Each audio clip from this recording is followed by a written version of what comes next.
Welcome to the Unforeseen Journey podcast with myself, Glenn Oliver. The intention of this podcast is to dig into my experiences of what is commonly referred to as the midlife crisis. I want to share with you my own journey as I unpick the why behind the what, in the hope that through these conversations it helps you to live a more intentional and fulfilling life. In the show, I want to share with you why I believe this is something we should all be talking about way more, in the hope that others who go through this are supported and able to navigate this incredibly challenging time in their lives. Thank you for taking the time to listen.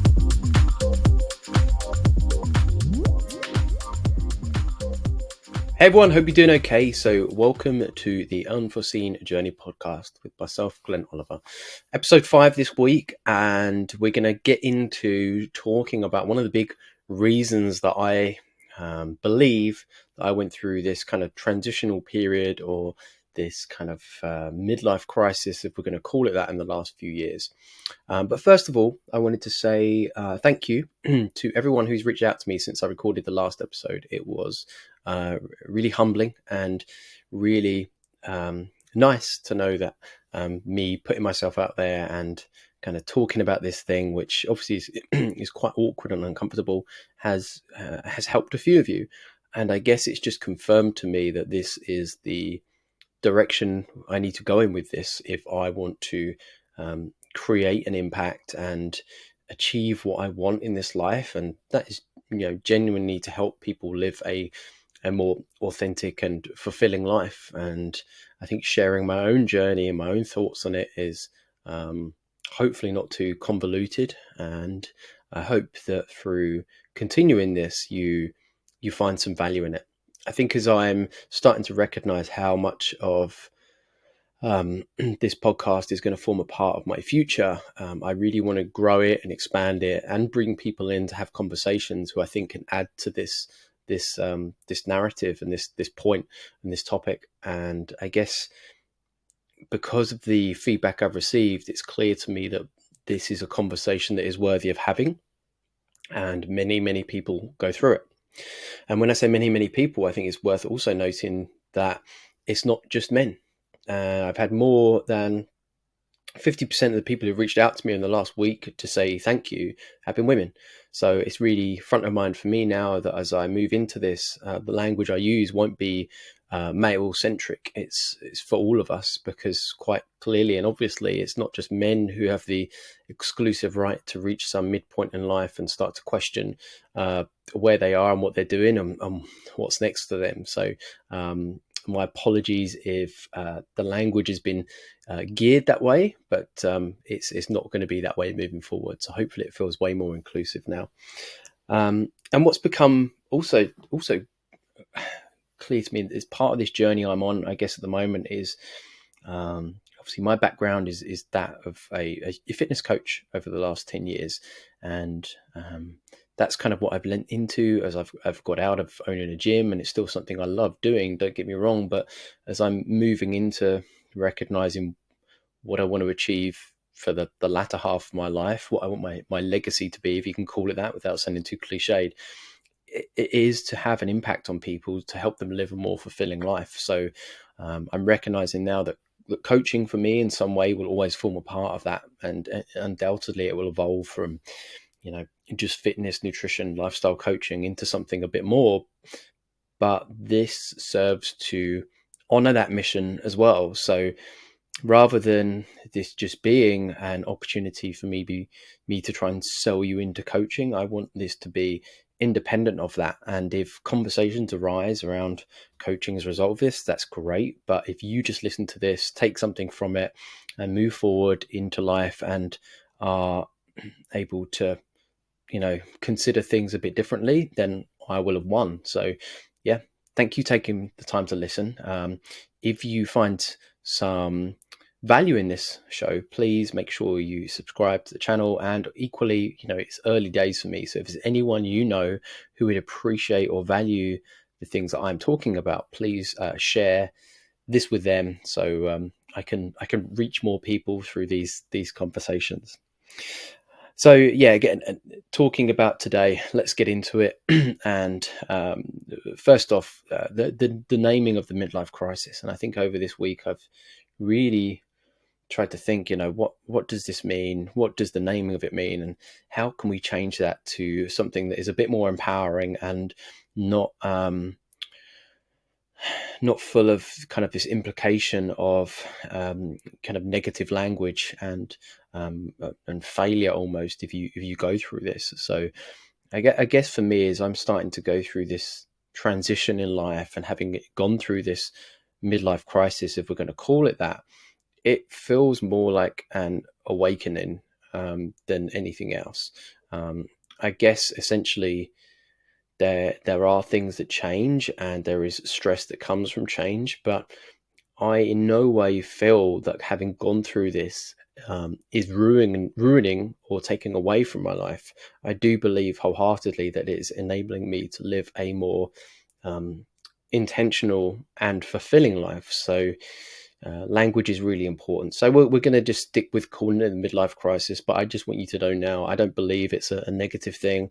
I think it's absolutely a positive opportunity to consider what is next for us. So if you're going through it right now, whilst it may seem overwhelming, daunting, and you may be struggling to see the other side of it, there is another side of it. I'm there. I'm pushing forward with it, and it gets a lot better. And actually, you start to live a completely different version of the life than you've had before, and one which honestly feels a lot more full of purpose.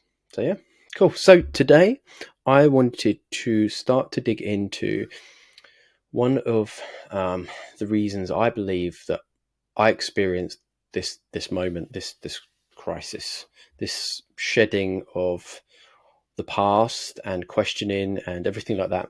And I think over the next few weeks, I'm going to dig into each one of these kind of contributory factors. And in those conversations, there's going to be talking about mental health, talking about relationships, talking about my career, and so you need to be aware if you find those things triggering that those things may come up. And it's not my intention to think that I know anything about what you're going through. I just want to share what I've been through, and hopefully in that there'll be some commonality, and you can at least feel not alone in this. So yeah, so today, one of the big things for me, one of the big reasons that I think I went through this time is age. I'm 42 years old. I'm, probably past that midpoint in life, and in the second half of my life now.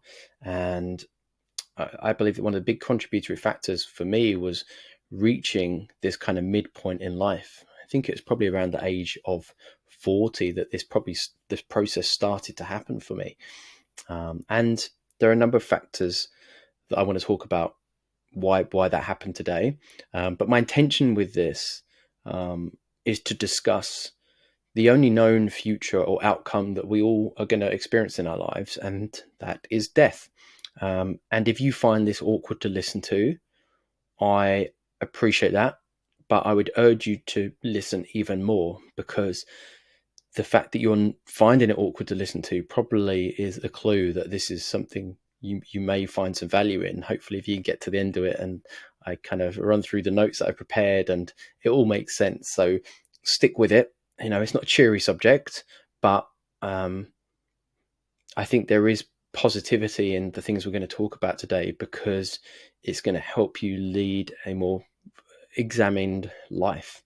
And I think that's part of it. So what happened to me? So I hit 40, and I could remember my mum and dad being 40. I could remember that point. I could remember their 40th birthdays. And I remember thinking at that time, wow, my mum and dad are really old. And now I'm there. And how did that happen? And it's one of those classic things, isn't it? Your parents or your elders always say, look, the time goes quick. And it genuinely does, doesn't it? It does at a certain point. I think 20 plus, you click your fingers and you find yourself here. So that was one of the reasons behind it. The other reason is that I have a young daughter, Adeline, who's 3 now. So I've obviously started really late in life as a parent. Many reasons for that. I definitely wasn't ready any time before this, but now having got her, it just changes everything, doesn't it? And so I became aware, having her later in life, that that I wasn't going to see her whole story, and that put some fear into me, and it made me really think, wow, I want to be around for as much of her story as I can get to see. I want to see her grow into this beautiful woman that I know she is going to be. And it scared me hitting 40, having a really young daughter, and thinking, wow, like in 20 years time, she's going to be 20, I'm going to be 60. Like, I still want to be not just around, but like fit and active and able to be, an active participant in her life, and to be a supportive and loving father figure to her. So that was the second part of it. And I guess in that moment of hitting 40, I also recognized that is generally a midpoint in life, and the summers in front of me could well be less than the summers behind me. And that's a scary thing for a person to experience, isn't it? Because we just, for me, certainly, you just going on in life, like pretending like it's going to go on forever. But I became acutely aware at this point that, hey, my days are actually numbered, and what's going to be next. And for me, it was also about considering the fact that, yeah, while I theoretically could be at a midpoint, if I live to 80 years old, what are the last 40 years going to be like? Not just in the amount of time I have, but the quality of the time I have. And so that was one of the big things that entered into my head. So I remember my mum and dad being 40, just had a young daughter, and then became acutely aware of the finite nature of existence. Because I think up until that point, I'd done what everyone else done. You just kind of live your life with the blinkers on, as if we're going to live forever, which I think is I don't know. I've thought about this for a long time. I guess we do it because thinking about death is very morbid. Um, as much as we're going to talk about this today, I don't think we're ever going to get to that end point and be completely content with the story finishing or the ride ending. No, we would always love another go around a ride, but I think it's about getting to that end point and honoring that, accepting that, but equally taking stock and looking back and going, well, I've had a good time and I've lived my life for me, and it's been a journey for sure. So that was part of it. And because of reaching this point, it made me really question what I was doing with my life. It made me question, in particular, my profession and running a business, because I was under an incredible amount of stress at that time, and you start to become aware of longevity and the years you have left. And you have to look at what you're doing and go, well, I'm under an incredible amount of stress for what right now? For something that isn't really providing for my family, it isn't really fulfilling me, and it's just incredibly stressful. So that's part of it.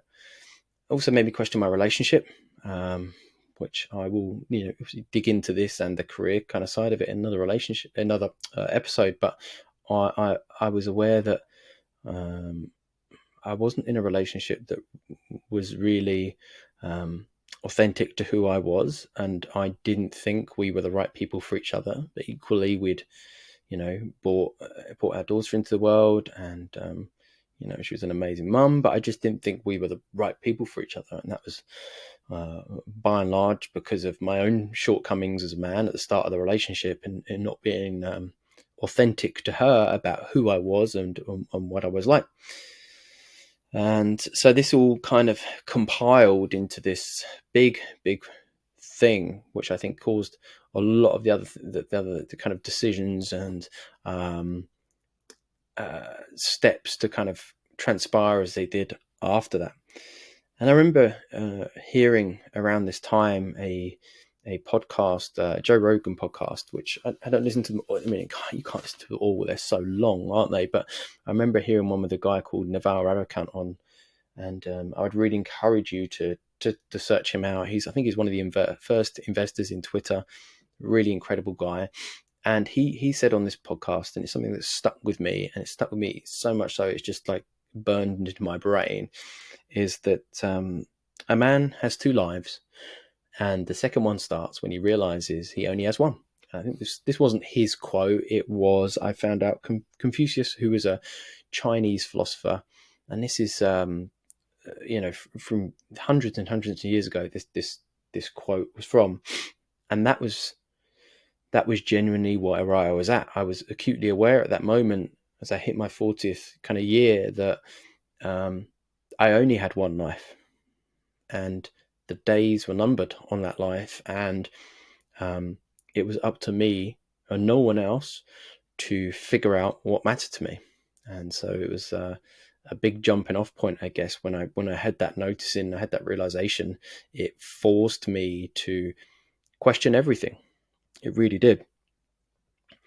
And it made me realize again that I had probably lived a large part of my life with the blinkers on, that I'd been unaware and unfocused and unpresent, and just been going through the motions of what I felt like I should be doing, what society said I should be doing, what I should aspire to. So yeah, it was a big turning point for me. And I think the one of the biggest, or if not the biggest factor of why I started to question everything, which led to this moment of transition in my life. I think for me, recognizing this and talking about this now, the unfortunate thing is we all live our lives believing that death is something far off into the future. But none of us know how long we have. We don't. We can think we do. We can work on best guesses and estimates. And some of us will reach that end point. Some of us will get to that old age and have a great quality of life and get there. But many of us won't. And I think it's important for me in this conversation to urge you to recognize that and to stop delaying on the things which you should be doing now, because you're justifying that you will do it tomorrow, next week, next year. I've seen it so much in coaching, which I want to go on and talk about a bit today, is that we live in a society where it's almost like permitted for us to defer on making a good decision today because we justify it by saying we'll make a better decision tomorrow. But what if tomorrow never comes? What if retirement never comes? What if the things you want to achieve never actually come to fruition? What happens then?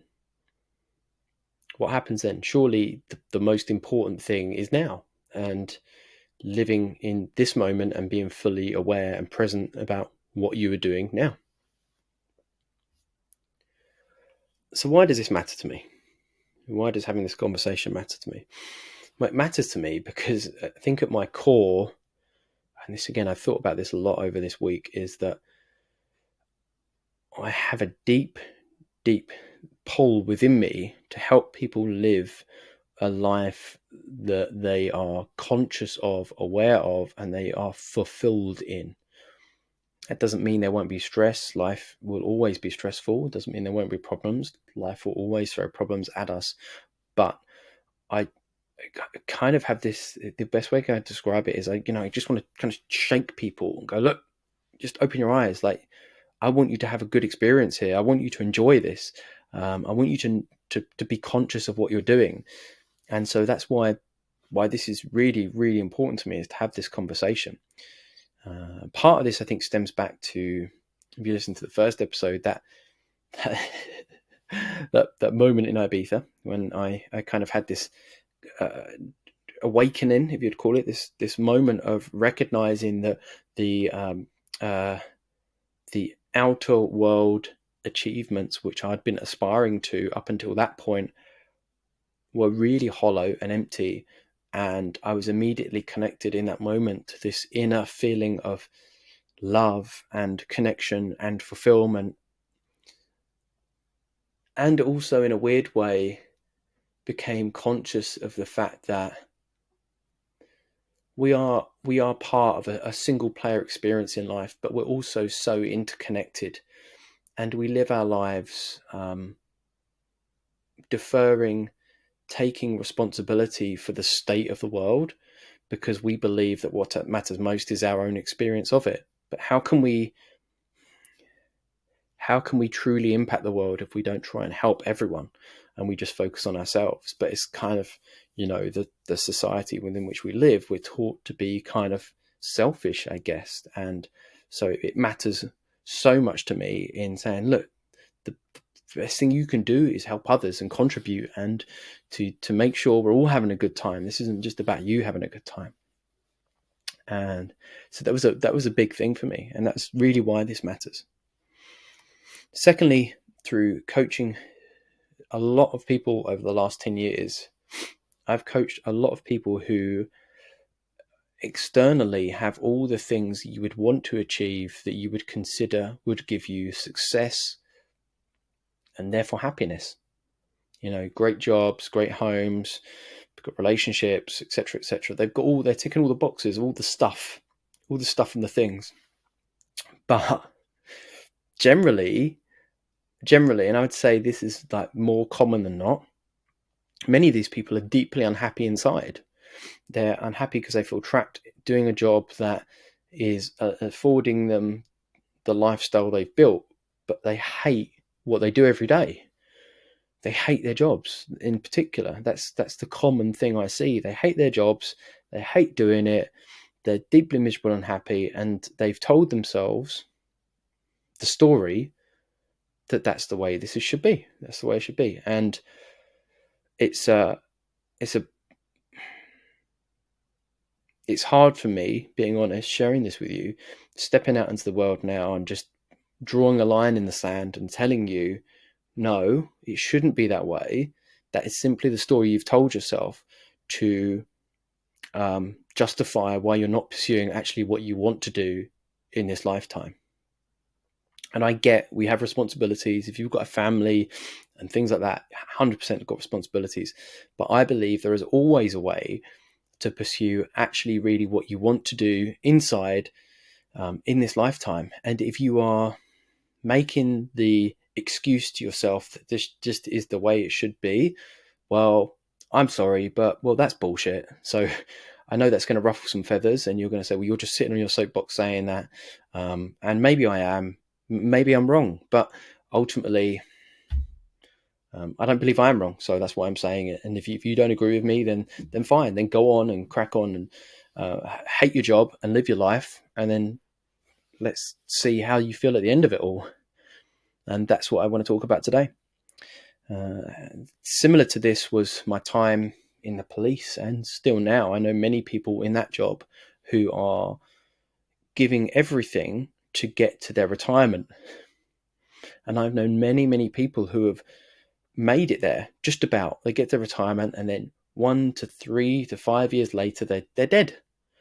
And my argument here is that, the best years of your life are happening right now in front of you. And if you are living your life today on a future that you aren't guaranteed, that you don't know is going to happen, then I'm worried for you and I want more for you. So I'm sorry if I sound, I don't know, sorry if I sound like a dick by saying this, but I don't really care, because I only care about you. I don't care about your job. I don't care about you sacrificing yourself for your job. I just care about you living a fulfilling life. And I'm not saying we shouldn't have a profession, we shouldn't have a craft. I absolutely think we should do.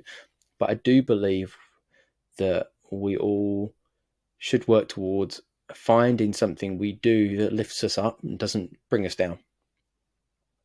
And here's the truth of it. I can't possibly tell you how to live your life and what it is you should do. But I do care deeply about you living a life that matters to you. And I do especially care about you getting to those final days of having the ability to look back on your life and to not be full of regret. And I'm conscious as I continue to have this conversation as someone who has been a fitness coach for a number of years, that I'm stepping well out of my lane, but I'm leaning into that now because it feels like that's kind of what I've wanted to do for a number of years, is to just put this out into the world and to shout as loud as possible. And if 20 people hear this, that's fine. If 50 people hear this, that's fine. I have no attachment to the outcome, but I still need to say this because it's within me to say it. And, you know, the collective experience I see happening in front of me of the world is not one where I think people are largely fulfilled and happy. Everyone seems unfulfilled and bloody miserable. So that says to me that there's got to be another way to go. So I hope that kind of makes sense. And I hope it doesn't sound too convoluted, as I said. And I hope you can see that why I'm talking about this is because it's something I've gone through, I've considered, and it's something I'm still considering now moving forward. And all I want for you as someone who's listening to this is the best possible experience of the days we have on this planet. So what do we do with this information? Now we're having this open conversation about the fact that our days are numbered, and you know, we don't know how long we have. How do I kind of massage this into a way where you will walk away from listening to this and think, okay, that was pretty raw to hear, but there's given me some things to think about and some ways to take this forward and maybe improve my experience of this world. And I'm going to share a few of my thoughts with you on that now, for what it's worth.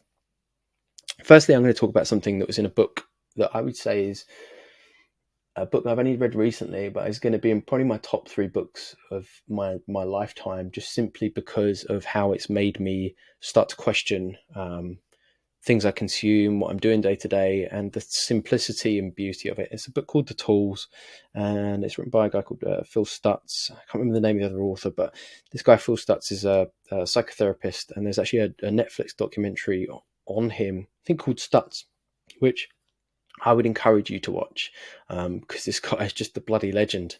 And you know, when you hear someone, you kind of go, "Oh yeah, they've got it figured out, haven't they?" And that was what I found. And just reading this book, it really it's really helped me to even have this today. Like before recording this, I did a couple of the exercises from the book just to enable me to find my strength in my voice to be able to talk about something which is, you know, inherently uncomfortable to talk about, but I think is of value. I wouldn't do this without that. So it's been really helpful.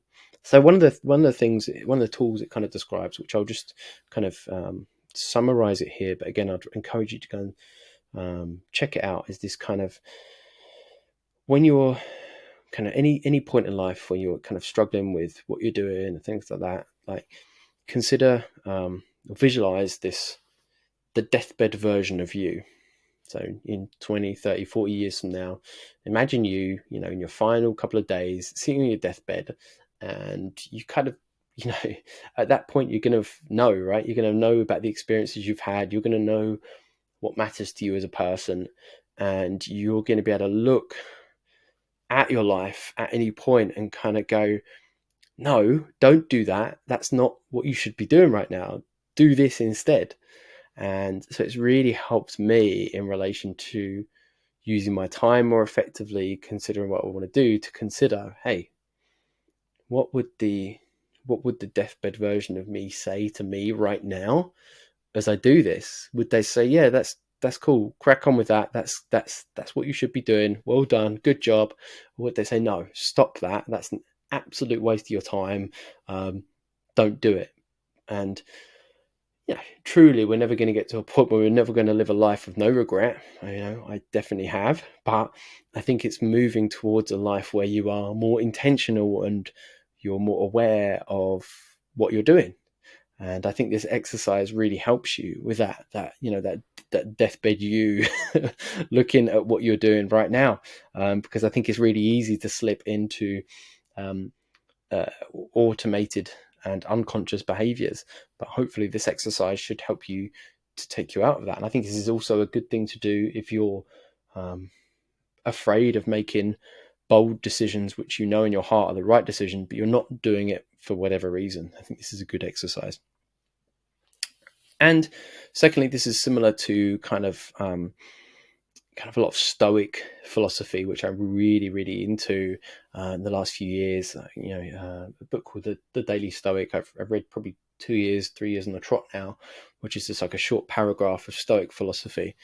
And a lot of Stoic philosophy can sound inherently morbid, and in a conversation around death today, well, I'm just going to lean into it and own it. But one of the exercises I remember from Stoic philosophy is this kind of the last time philosophy. So it's this idea that we never know when the last time is we're going to do something. So, if you're a parent, the last time you're going to pick up and cuddle your child, the last time they're going to want to crawl into bed with you at night and give you a cuddle. We very rarely know when the last time of anything is going to be. And so what does that mean for us? Well, it means for us that we should value every one of those moments, no matter how small they are, because we don't know when the last time is. And again, very morbid. And if this is uncomfortable for you to listen to, then I would suggest that that's probably even more of a reason why you should consider what we're talking about today. Because ultimately, what I'm getting at with the whole of this conversation is helping you live a life that is more fulfilling and helping you be aware of living a life that's more fulfilling. I think the vast majority of people, in my experience, live their lives with the blinkers on. They go through the motions of what they should do, and before they know it, a time is up. And as you can probably tell, I don't want that for you. But in truth, and here's the thing, here's the caveat of going on this journey, is that awareness is inherently uncomfortable, because it's really easy to live in ignorance. It's really easy to live your life with the blinkers on and to pretend and to tell yourself that this is what it is. But as soon as you see it, you can't unsee it. An analogy I've considered quite a bit, having gone through this, and hopefully I won't get sued by Warner Brothers, is it's kind of like being unplugged from the Matrix. And when you kind of see the futility and the emptiness and the shallowness of the outer world, which we're taught to value, it creates kind of a frustration, because you kind of go, well, what actually truly matters? And how, if that isn't important, what is important? And that creates friction and it creates questioning. But I want to lean into that. I want you to lean into that, and I want you to embrace this, because for me, this isn't about finding answers. It's about the search for the answers and search for the truth and awareness and mastery, or whatever you want to call it. Living a life of fulfillment and purpose isn't about knowing the answers. It's just the investigation of it itself, which is almost the solution. And I know that sounds really convoluted, but I can't think of a succinct way to put it right now. But you've got two choices in life. You can live your life in ignorance, or you can live your life aware. And awareness creates discomfort, because you've got to question and you've got to self-investigate. But that's the only way for you to find fulfillment, which is a hard pill to swallow, or blue pill or red pill, whatever you call it. So I guess for me, and sharing you this, hopefully tying this back to sharing where I'm at with it,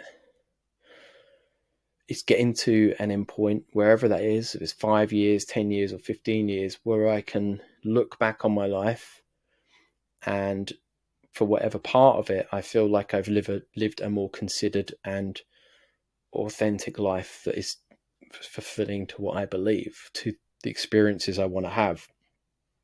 And I will tell you now, for me at least, none of that is about stuff or things. It's about moments of connection, moments of love, moments of happiness. And deeper than that, it's probably about this contribution, just feeling like, okay, I've helped a few people navigate life in such a way that they've had a better experience of it. So that's my own version of it, but yours will be probably entirely different, as it should be. So I guess the question to ask you is, if you died tomorrow, how would you feel about the time you've had on this planet? How would you feel about it? And if you feel like, you've not lived up to what you want at this moment, I know that's hard. I'm there with you. I'm feeling it too. But this surely should light a fire in your belly to go and live that life, to go and find what that is, not to just shy away from it and to think that owning the next iPhone is going to be the solution to your problems, because it's not. It really isn't. So I wanted to finish today on something I read, and you probably heard this before: top 5 regrets of people in a nursing home on their deathbed.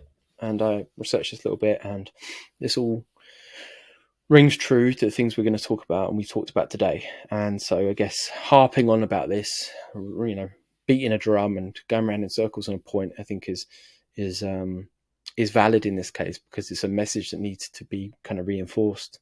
And so this is from people who have been in nursing homes, kind of on their deathbeds, and they've asked a number of people, what are your regrets in life? And these are the top 5 kind of common ones that come up.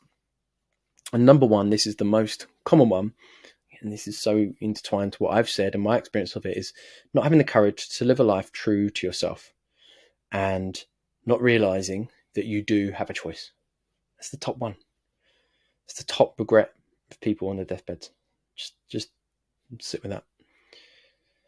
Number 2, and this one is apparently really common for guys, but I think, if just as much for women as well now, I'm sure, is that they wish they didn't work as hard. They wish they didn't work as hard. We spend so much of our time working, so much, and even more so now in this world, like in this day-to-day age, it's like the lines are blurred. We're doing more. We've decided that it's okay to hustle and grind away, etc., etc. But these people have lived that life. They've given everything. They've got to their deathbed, and they said they regretted it. So why don't we listen to them? Number 3, I wish I'd had the courage to express my feelings. And if it's not clear, that is exactly why I'm doing this now. It's extremely hard to share these things and to share the truth inside. I've been really shit at it my whole life. I've hid behind a mask, but I'm leaning into that now. I'm leaning into just having the courage to say what I feel, regardless of the outcome. Number 4, wish I'd stayed in touch with my friends. This is super common. You can imagine, as life gets really busy, and it's something I'm still really conscious of now, and still need to work on seeing my friends more. And if you're listening to this, you're one of my friends, then give me a message. Let's figure something out. All right, let's make it work, because there's never going to be a perfect time. Number 5, I wish I'd let myself be happier. And again, this is a choice. There's so much to this, in that I think this could be an episode of itself. Is that I think happiness is, it kind of feels like this elusive thing, but there's a choice in every moment to live the life you want to live, and to view everything, and to kind of be the master of your own fate. And I guess all I want from you, and all I want from myself, is to live a more happier life. And I think that comes from living a life of intention, of living a life of awareness, and getting off this consumption train of mindlessly plugging away, thinking that these things are going to provide us with what we all feel like we want in our soul, which is some kind of happiness and connection. it's cliche. This is super cliche, and I wrote it down. I was like, oh, do I want to say this? But I think for me, it's so front of mind right now is that when you get to that final moment, do you think you're going to have? Do you think your final memory is going to be about the things you owned or the moments you've experienced? I don't think it's going to be about the things you owned. So don't let the things you own you and take away from your ability to actually create and enjoy the moments that we have in this lifetime. Cool. So moving forward, take stock of where you are right now, own it, accept it. It's going to be awkward and uncomfortable. And if you've listened to this 41 minutes in, I don't know how you're feeling right now. I hope it's helped you a bit. And I hope it's going to help you to start a conversation and to start questioning really what matters to you. Again, I don't expect this to be an easy process for you. But out the other side of it, there is, I think, an opportunity for you to find fulfillment. So, yeah, awareness is uncomfortable, but the alternative is to live in ignorance. And if you're listening to this, then it's kind of impossible for you to do that because I'm harping on about the fact that that's not what I think we should be doing. Cool. So thank you so much for taking the time to listen today. I've got on a bit longer than last week, and I guess that's maybe because I prepared notes, and this is a really big thing for me to talk about. And if I'm honest, one which I could probably continue to talk about for a number of hours beyond this. If you would like to have a conversation with me one-to-one about this, and you're struggling kind of where you're at right now, and this conversation's maybe overwhelmed you, then I don't want to leave you hanging. So, reach out to me. You can find me on Instagram at Coach Glenn Oliver. He's got my phone number on as well. You can just drop me a WhatsApp or just give me a ring. I'm happy to talk to anyone and everyone out there who is maybe struggling with this right now. As you can probably tell, I don't have the answers. And as I said in the last episode, I don't think anyone has the answers to all this. But I think none of this is about having the answers. It's about getting you to ask the right questions of yourself. So yeah, cool. Have a great week. Enjoy the weekend. I am taking Addie to the cinema on Saturday evening to see Puss in Boots. That's going to be good fun. And yeah, it should be a good rest of the week. So yeah, take care. See you later. Bye-bye. Thank you so much for taking the time to listen to the podcast with me today. I just wanted to say I really appreciate you taking time out of your busy life to listen to me. And if you found value in it, please subscribe to the channel. And if there's anyone you know who would benefit from listening to this, please share the podcast and help others who may be going through this. Thank you so much.